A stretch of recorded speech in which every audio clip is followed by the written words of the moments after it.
Boa noite, irmãos. Paz e graça do Senhor Jesus Cristo. Queria cumprimentar também aqueles que nos assistem pela internet.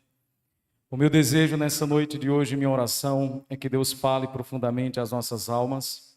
Queria que nesse momento nós curvássemos nossa fronte, nós vamos fazer uma breve oração, vamos à presença do Senhor e depois iremos expor a palavra de Deus, o texto sagrado. Vamos orar, irmãos, a Deus nesse momento. Senhor, nosso Deus e Pai, estamos na Tua presença, Senhor, nessa noite.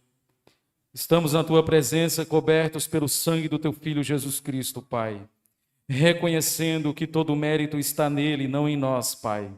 Reconhecendo que todas as obras que nos apresentam justos diante do Senhor são as obras de Jesus Cristo e não as nossas obras, ó Deus. E é por meio dessa verdade, ó Deus, que nós estamos de pé diante da Tua presença. Estamos aqui, ó Deus, para pedir ao Senhor que o Teu Espírito Santo possa ministrar aos nossos corações, ó Deus, a Tua palavra. Sabendo, ó Deus, que eu sou limitado, ó Deus, eu não tenho o poder de alcançar o coração do Teu povo, mas o Teu Espírito assim o tem. Por isso, ó Deus, eu peço que o Teu Espírito possa aplicar essas verdades na nossa alma, que Ele possa iluminar a minha mente e que eu possa transmitir com fidelidade o texto bíblico, Senhor. Eu não quero corromper, ó Deus, e adulterar a Tua palavra para os propósitos, ó Deus, enganosos e escusos do meu próprio coração. Mas eu quero, ó Deus, sujeitar-me a Ti mesmo e pedir, ó Deus, que o Senhor possa alcançar o coração do Teu povo e daqueles, ó Deus, que nos escutam. Que este possa ser o momento onde o nosso coração esteja voltado para o Senhor, a nossa mente esteja cativa à Tua palavra, para que possamos ter um momento proveitoso de edificação e encorajamento. É o que eu te peço e te agradeço em oração, no nome bendito, santo e eterno do nosso Senhor Jesus. Amém. Glória ao nome do Senhor. Queridos, nós vamos abrir a palavra de Deus no Evangelho de Jesus, segundo escreveu Mateus, capítulo 9, do verso 1 ao verso 8, e nós iremos iniciar o capítulo 9 do Evangelho de Jesus, segundo escreveu o evangelista Mateus.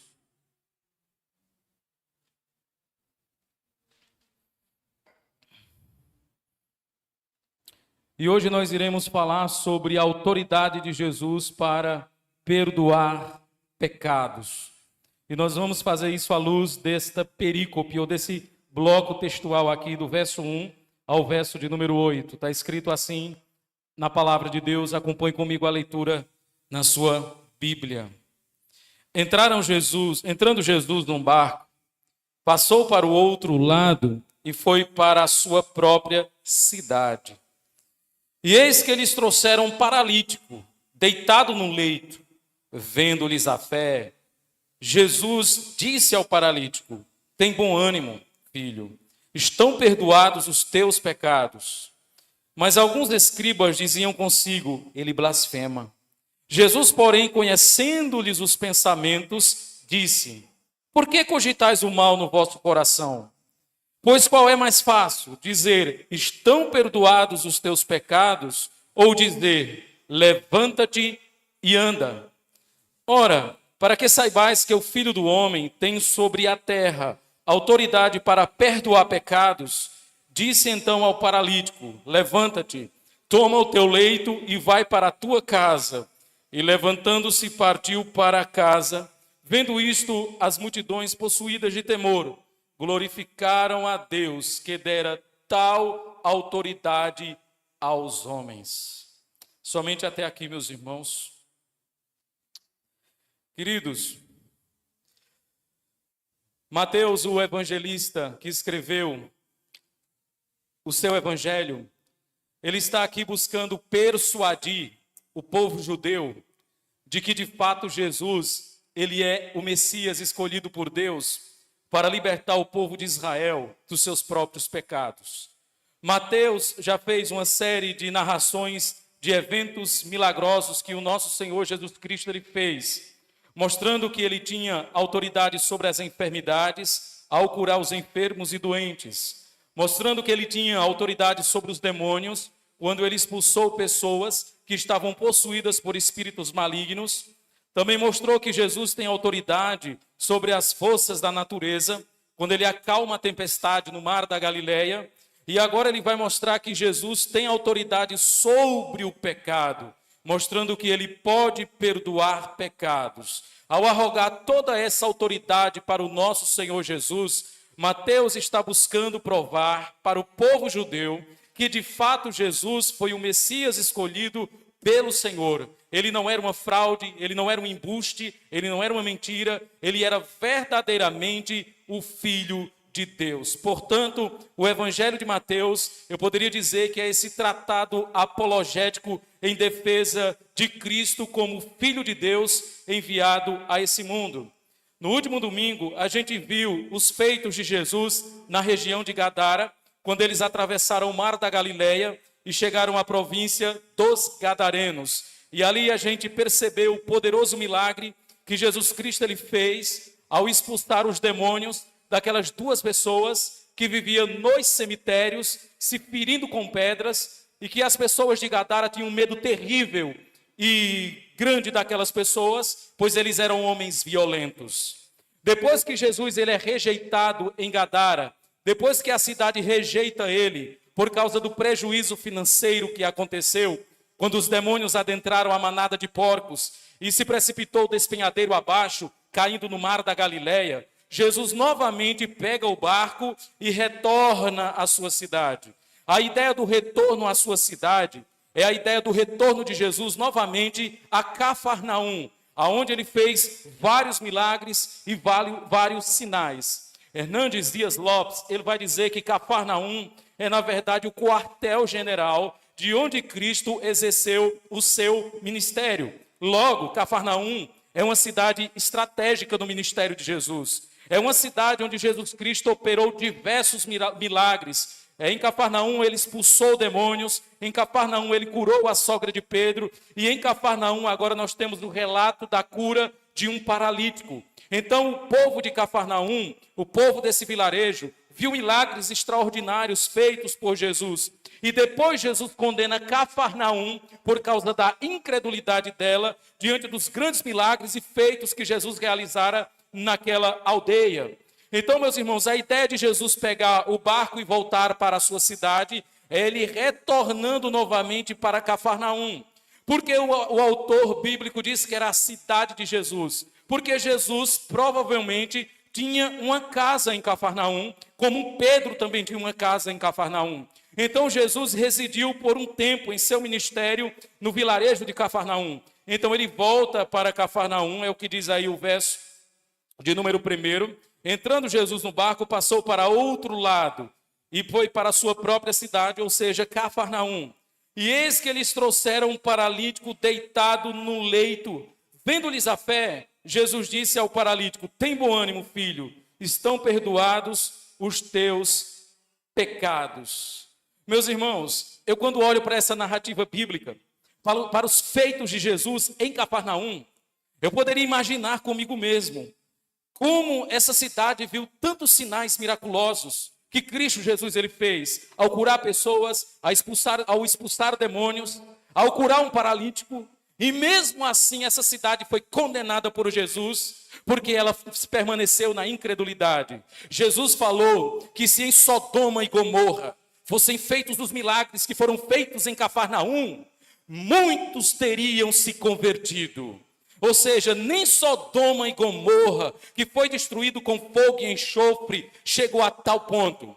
Mesmo Cafarnaum presenciando grandes milagres de Jesus, a cidade permaneceu na incredulidade. Eu, certa feita, estava pensando sobre isso e veio uma interrogação na minha mente.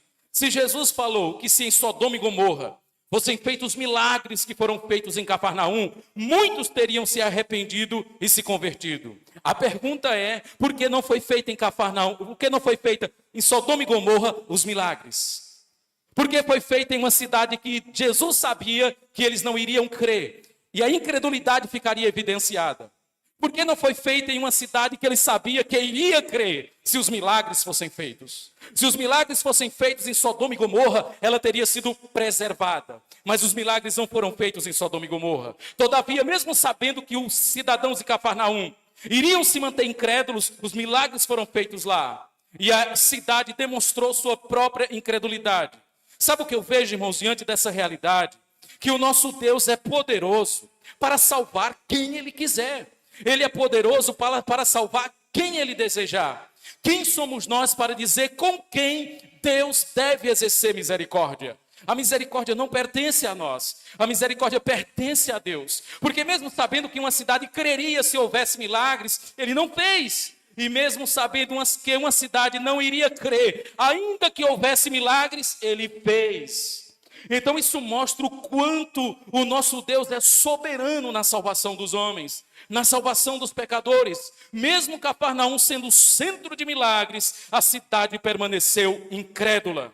E aqui eu já quero pensar algo importante com você. Não são os milagres e os sinais e os prodígios e as maravilhas e as curas que irão converter o coração do homem. Só quem pode converter o coração do homem é Deus. O homem pode estar presenciando milagres extraordinários. Se o Espírito Santo não atuar no coração dele, ele nunca vai crer, ele nunca vai se converter, ele sempre vai rejeitar a Deus. Então a conversão é um milagre de Deus no coração do homem. Pode chover milagres. Se Deus não operar no coração do homem, ele vai permanecer na incredulidade. E os milagres servirão somente para confirmar a incredulidade do coração deles. Por isso que Jesus disse que no dia do juízo haverá mais rigor para Cafarnaum do que para Sodoma e Gomorra. Porque eles viram sinais, eles viram os milagres e permaneceram incrédulos diante de tantos feitos que Jesus realizara na cidade de Cafarnaum. Então o texto bíblico vai dizer que Jesus estava na casa. Pelo relato de Marcos, provavelmente seria a casa do próprio Cristo. O evangelho de Marcos traz detalhes que Mateus não traz. Então seria a casa do nosso Senhor Jesus. E Jesus está ali e os homens vêm com o paralítico e levam até Jesus. Só que Marcos traz um detalhe que Mateus não traz. Marcos vai dizer que esses homens chegaram por cima da casa, fizeram um buraco no telhado da casa de Cristo e desceram o paralítico que estava em um catre, em uma maca. Então eles quebraram o telhado da casa porque existia uma multidão ali ao redor, de tal forma que o paralítico não iria conseguir atravessar naquela maca, aquela multidão que estava ali. Então eles vêm por cima da casa de Jesus, abrem um buraco no teto e eles vão descendo ali o paralítico. E é interessante que o evangelista vai notar um detalhe importante. Ele vai dizer, vendo-lhes a fé. Jesus viu a fé daqueles homens. Jesus fez algo que nós não conseguimos fazer. Jesus só ao olhar para aqueles homens, ele viu a fé. Ao perceber essa fé daqueles homens, segundo o Dr. Carson, essa fé aqui não é só a fé do paralítico, mas a fé daqueles também que estavam conduzindo o paralítico, ou seja, todas as pessoas que estavam ali em volta da maca, eles manifestavam fé, e Jesus percebe isso. E ao perceber isso, Jesus diz ao paralítico, teus pecados estão perdoados. Teus pecados foram perdoados. E Jesus, quando faz isso, ele está mostrando a sua autoridade de perdoar pecados. E quando ele perdoa pecados, em outras palavras, ele está arrogando para si o título da divindade de Deus, porque só Deus pode perdoar pecados. Em nenhum momento, irmãos, você vai ler os evangelhos e vai ver Jesus dizendo, eu sou Deus Todo-Poderoso. Ele nunca disse isso. Mas ele deu sinais e evidências de que ele era Deus. Quando ele perdoa pecados, ele está mostrando que ele é Deus. Quando ele perdoa o pecado do paralítico, ele está dizendo que ele é Deus, em outras palavras. Por quê? Porque somente Deus pode perdoar pecados. Um mortal, um homem, não pode perdoar pecados. Você só pode perdoar pecados de pessoas que pecaram contra você. Você não pode chegar diante de outro homem e dizer, eu te perdoo pelos pecados que você já cometeu. Se aquela pessoa pecou contra você e pediu perdão, você pode perdoá-la. Mas se aquela pessoa não pecou contra você, você não pode chegar diante dela e dizer, eu te perdoo. Isso é uma blasfêmia, porque nós não somos Deus. Somente Deus pode fazer isso. E ele diz no livro do profeta Isaías, sou eu, o Senhor, que perdoo as tuas transgressões. Ao falar isso, Deus está mostrando que só Ele pode perdoar o pecado do homem. Então, quando Jesus perdoa o pecado do paralítico, olha o que acontece no verso de número 3. Mas alguns escribas diziam consigo, ele está blasfemando. Por que os escribas disseram que ele estava blasfemando? Porque ele estava fazendo uma coisa que só pertencia a Deus, perdoar pecados. E eles não estavam falando alto, eles estavam falando consigo, baixinho, nos seus próprios corações. E o texto bíblico vai dizer, e Jesus, porém, conhecendo-lhes os pensamentos. Mais uma vez a gente vê aqui Jesus se revelando como Deus, porque quem pode conhecer os pensamentos do homem, senão Deus? Quem pode conhecer o interior do homem, senão Deus? O próprio Satanás, ele não é onisciente, ele não conhece o coração, os pensamentos do homem. Só Deus tem esse atributo de conhecer os pensamentos. Então, quando Jesus perdoa pecados e sabe o que os escribas estão pensando, ele está revelando que ele é Deus, ele está revelando que ele é Senhor. Então ele percebe os pensamentos do coração dos escribas, que eram os mestres da lei. Então eles entendiam que somente Deus poderia perdoar pecados. Aí de repente vem um homem e diz, perdoados estão os seus pecados. Eles estão dizendo no coração, ele está blasfemando. Ele não pode dizer isso, ele não pode afirmar isso, porque isso é algo que só Deus pode fazer. Quando Jesus cogita isso no seu pensamento, ou melhor, quando Jesus conhece-lhes os pensamentos, disse, por que cogitais mal no coração de vocês? Em outras palavras, por que vocês acham que eu estou blasfemando? Por que vocês acham que eu estou fazendo uma coisa errada? Pois qual é mais fácil? Dizer, estão perdoados os teus pecados, ou dizer, levanta e anda? Qual é mais fácil? Dizer, perdoados estão os teus pecados, ou dizer, levanta e anda? Qual é mais fácil? Depende da sua perspectiva. Diante dos homens é mais fácil dizer, perdoados estão os teus pecados. Sabe por quê? Porque isso não pode ser verificado. Você não pode abrir a pessoa e saber se ela foi perdoada ou não. Qualquer homem pode chegar diante do outro e dizer, você está perdoado. A pessoa vai dizer, você tem como provar que você perdoou? Aí eu digo, e você tem como provar que eu não perdoei? Então fica tudo no campo subjetivo. Mas dizer para um paralítico, levanta e anda, diante dos homens, isso seria algo extraordinário, seria o mais difícil. Então Jesus disse, para que saibais que o Filho do Homem tem poder para perdoar pecados, eu digo, levanta e anda. E o paralítico levantou, andou, pegou o leito e foi para casa. Diante de Deus, meus irmãos, o que é mais fácil? Perdoar pecados ou dizer a um paralítico, levanta e anda? Com certeza é perdoar pecados. Porque dizer levanta e anda, os profetas do Antigo Testamento fizeram esses milagres. Os profetas do Antigo Testamento fizeram coisas maiores. O profeta Elias ressuscitou morto. Veja o que Moisés fez, abriu um mar vermelho. Mas perdoar pecados diante de Deus é algo maior. Porque envolveu o sacrifício do Filho de Deus, envolveu a redenção, a obra da cruz. Perdoar pecados é algo maior. É maior em todos os sentidos que você possa imaginar. Porque alguém pode ser curado de enfermidade e não ser perdoado e ir para o inferno. Mas alguém pode continuar com a sua paralisia, ser perdoado e ir para os céus e na ressurreição ter um corpo restaurado. O que leva o homem para a eternidade é o perdão de Jesus, é o perdão de Cristo, não é a cura física. Por mais que a cura física seja algo bom, temporalmente falando, ela não resolve os problemas eternos do homem. Quando Jesus olha para aquele homem e diz, teus pecados estão perdoados, Jesus livrou aquele homem do maior problema que ele tinha, que era uma consciência culpada e um coração pecaminoso diante de Deus. Alguém que estava debaixo de condenação, ao dizer perdoados estão teus pecados, Jesus salva a alma daquele homem. E ao dizer levanta e anda, Jesus o cura da sua enfermidade física.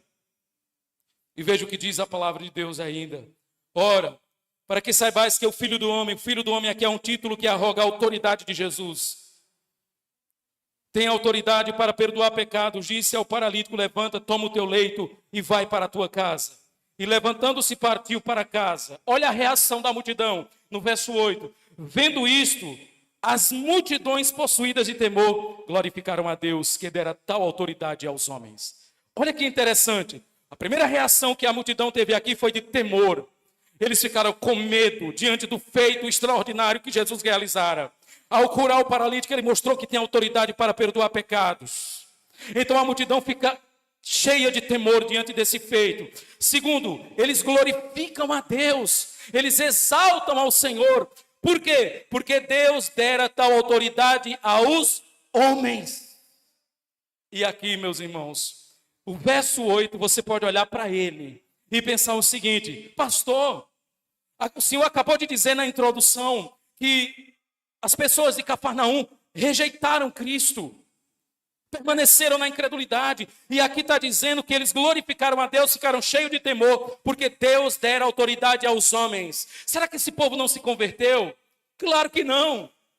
Ao serem tomadas de temor, ao glorificarem a Deus, eles glorificaram porque eles entenderam: Deus deu autoridade aos homens. E os homens ali, eles estavam se referindo a Cristo. Eles não reconheceram, o povo de Cafarnaum, que Jesus era o Deus encarnado. Eles viram Jesus somente como um homem que faz milagre, como eram os profetas no Antigo Testamento. Eles não reconheceram a divindade de Jesus, que Jesus verdadeiramente era o Deus encarnado. Mais uma vez eu digo para você: quem é Jesus para você? Dependendo da sua resposta, eu vou lhe dizer se você está a caminho dos céus ou a caminho do inferno. É importante falar isso para nós, irmãos, porque quantas religiões, quantas pessoas não têm Jesus em alta conta, mas não reconhecem que Jesus de fato é Deus, é o Deus Todo-Poderoso. Como diz no livro de Atos dos Apóstolos, que Deus derramou seu sangue para resgatar a igreja. E não foi Deus Pai que derramou sangue, foi o Deus Filho. Se você for conversar com um muçulmano, ele vai dizer que Jesus de fato nasceu da Virgem de forma sobrenatural e que ele foi um grande profeta de Deus enviado ao mundo para trazer uma mensagem de salvação. Todavia, o muçulmano, ele não reconhece que Jesus é Deus encarnado. Irmãos, esse entendimento ele é importante. Porque tem gente que acha que muçulmano é salvo porque eles creem no mesmo Deus que nós cremos. Porque eles acreditam no mesmo Deus que nós acreditamos. E eles se submetem ao mesmo Deus que nós nos submetemos. Mas eles rejeitam a divindade de Cristo. Ele rejeita a Deus. A fé islâmica rejeita Jesus Cristo como Deus encarnado. E a minha pergunta é: como alguém pode ser salvo rejeitando Cristo como Filho de Deus? Aceitar Jesus como um profeta não basta. Você precisa reconhecer quem ele é. Embora ele nunca tenha dito: eu sou o Deus Todo-Poderoso, ele mostra evidências e sinais de que ele é Deus. Aqui ele diz: perdoados estão os teus pecados. Aqui ele conhece os pensamentos dos homens. Aqui ele cura o paralítico. E quando ele faz isso, ele está demonstrando sua divindade, de que de fato ele é Deus.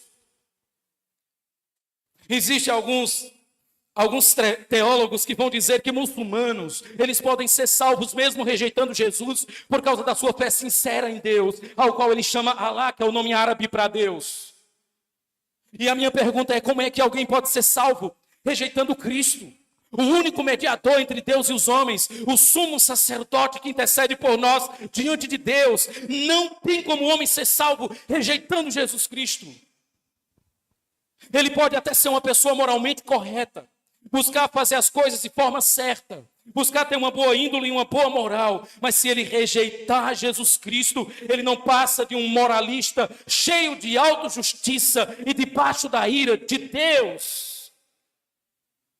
Se você for conversar com o judeu ele acredita em Yahvé, o Deus de Moisés, o Deus de Abraão, de Isaac e de Jacó. Entretanto, eles olham para Jesus como um profeta, como um simples profeta, inclusive distorcendo passagens do Novo Testamento para desqualificar a messianidade de Jesus. dizendo, por exemplo, que Jesus, ele não teve um nascimento virginal de modo sobrenatural. Na verdade, Maria, quando estava noiva com José, ela cometeu um incesto com um soldado romano chamado Patera, de onde nasceu Jesus. Jesus é fruto de uma imoralidade. Embora eles reconheçam que Jesus é profeta, para eles Jesus não é o Filho de Deus. Porque para eles só existe um único Deus. E se Jesus for Deus, é dois. Entretanto, meus irmãos, como é que eu posso dizer que um judeu pode ser salvo com esse tipo de pensamento, rejeitando Jesus como Filho de Deus, como Verbo encarnado? A Bíblia diz que aqueles que o receberam, deu-lhes o poder de serem feitos filhos de Deus, mas não é recebê-lo só como um profeta, como um professor, como um filósofo, como um mestre de moral, é recebê-lo como Filho de Deus, o Verbo encarnado. A religião budista, por exemplo, vai dizer que Jesus Cristo foi um iluminado, como, por exemplo, Siddhartha Gautama Buda, que viveu 500 anos antes de Jesus Cristo. Então, Jesus foi um homem iluminado, que trouxe uma mensagem de paz, de amor, de tolerância. Como é que uma pessoa pode ser salva pensando isso de Cristo? Isso é esvaziar o nosso Salvador. Isso é esvaziar a cruz. Isso é dizer que Jesus mentiu em tudo que ele falou. Eu poderia citar aqui outras religiões que, no fim das contas, buscam traçar o seu próprio meio de salvação, rejeitando Jesus. A cidade de Cafarnaum reconheceu que Jesus era um homem ao qual Deus deu poder, mas nada mais do que isso. Então eles permaneceram na incredulidade, porque eles não reconheceram que Cristo era o Deus encarnado, o Verbo que se fez carne e habitou entre nós. E por causa disso, Cafarnaum é condenada, por causa da rejeição do Messias, por causa da rejeição a Jesus. E se você ler o verso 8, na verdade eles reconheceram que Jesus era um homem ao qual Deus deu autoridade, mas era um homem. E ele não só era homem, ele também era o Filho de Deus. Pense comigo algumas questões importantes e algumas considerações. Primeiro, meus irmãos, não pode haver esperança de salvação para quem nega que Jesus é Deus encarnado, aquele que tem autoridade para perdoar pecados. Não pode existir esperança de salvação para quem nega que Jesus é o Deus encarnado, aquele que tem autoridade para perdoar pecados. Irmãos, quando Jesus mostra sua autoridade para perdoar pecados, ele está denunciando que ele é Deus. Os nossos pecados foram perdoados por Jesus, foram lavados no sangue dele. Ele nos livrou da culpa do pecado na morte na cruz. Ele nos livrou da condenação do pecado em sua morte na cruz. E ele nos livrou das consequências eternas do pecado em sua morte na cruz. O perdão de Jesus nos dá vida eterna. O perdão de Jesus nos livra da culpa. O perdão de Jesus nos dá acesso direto a Deus. A nossa esperança está no perdão de Jesus Cristo. Um dia ele olhou para você, para a sua vida e disse: perdoados estão os teus pecados. Você pode lembrar desse dia, do dia que você foi alcançado por esse evangelho, do dia em que Cristo se manifestou na sua vida, no dia que ele veio ao seu encontro e te perdoou, e você se transformou em uma nova criatura. Nós precisamos reconhecer que de fato Jesus Cristo, ele é Deus, ele é o Verbo de Deus encarnado. O mais importante, irmãos, do que receber a cura, é receber o perdão de Deus. Pois a cura pode livrar alguém dos males temporais, mas só o perdão pode livrar alguém dos males eternos. Mais importante do que receber a cura física, é receber o perdão de pecados. Você pode ser curado por Deus fisicamente. Você pode ser restaurado de uma enfermidade. Você pode levantar de uma cadeira de rodas, ser curado de um câncer. E mesmo assim padecer a eternidade no inferno de fogo eterno. O maior milagre que Deus pode fazer na vida de um homem, que é o mais difícil, que exigiu o sangue, o suor, a vida e a morte dele, é o perdão de pecados. Deus pode curar qualquer pessoa que ele quiser, inclusive um ímpio, um incrédulo, mas somente ao seu povo ele dá o perdão. Quantas igrejas não dão tanta ênfase às curas milagrosas. Venha hoje que nós vamos ter uma reunião de milagres, de libertação, de cura. E você não vê ninguém falando de perdão de pecados, de vida eterna, de transformação. Essas pessoas estão negando o evangelho de Jesus Cristo. Porque a grande obra que Jesus veio realizar nesse mundo não foi curar enfermos fez parte como um meio de confirmação de que ele era o Messias. Mas a grande obra que Jesus veio realizar foi uma obra de perdão, foi uma obra de restauração de pecadores. E isso aconteceu na cruz do Calvário. Oh, irmãos, bendito é o homem em quem Deus olha e diz: perdoados estão os teus pecados. E Deus os perdoa de uma vez para sempre. Não só os pecados passados, mas os pecados presentes e futuros são perdoados por Deus. E por fim, meus irmãos, uma explosão de milagres não significa explosão de conversões. Você pode ver milagres, experimentar milagres e continuar incrédulo. Foi o que aconteceu com a cidade de Cafarnaum, que viu a cura, que foi testemunhado a cura da sogra de Pedro, do paralítico, muitas outras curas, pessoas sendo libertas de possessão maligna. E Jesus diz: Cafarnaum, se em Sodoma e Gomorra fossem feitos milagres que aí foi feito, muitos teriam se convertido. O que aconteceu em Cafarnaum, mesmo diante de uma explosão de milagres que Cristo realizou, permaneceu incrédula. Então, explosões de milagres não significa explosões de conversão. Meus irmãos, eu não estou querendo dizer com isso que a cura é algo ruim. Quando Deus cura um homem, uma mulher, alguém que está sofrendo em um leito de enfermidade, nós agradecemos e glorificamos a Deus por esse feito glorioso. Mas se você tivesse que escolher entre ser curado e ir para o inferno, ser mantido com uma doença e ir para a eternidade, o que você faria? Porque Deus não prometeu curar as enfermidades, todas as nossas enfermidades, mas Ele nos prometeu perdoar todos os nossos pecados. Ah, irmãos, quantas vezes nós estamos correndo, batalhando por coisas temporais, aonde o que Deus tem para nos dar é tão maior do que isso, é tão grandioso, é tão glorioso. Muitas vezes estamos buscando somente aquilo que é material, físico, tangível, concernente a essa vida. Nós podemos orar sim para Deus curar pessoas, e Deus tem poder de fazê-lo. Entretanto, nós não podemos nos esquecer que o homem mais precisa é do perdão de Deus. E o perdão de Deus só vem por meio do Evangelho de Jesus Cristo. O que o homem mais carece, mais necessita, é do perdão do Senhor. Meus irmãos, Jesus Cristo não é o nosso curandeiro. Jesus Cristo é o nosso Salvador. Ele perdoou todas as nossas transgressões e todas as nossas iniquidades. Perdoados estão os teus pecados. Jesus está dizendo: eu sou Deus. Em outras palavras, irmãos, engraçado que Jesus, ele nunca afirmou categoricamente: eu sou Deus poderoso. Mas ele sempre deu sinais. Eu e o Pai somos um. Quem me vê, vê o Pai. Ele conhece os pensamentos. Ele perdoa pecados. Há tanto tempo eu estou com vocês e vocês não me conhecem. Sabe o que é isso? Jesus mostrando que Ele é Deus.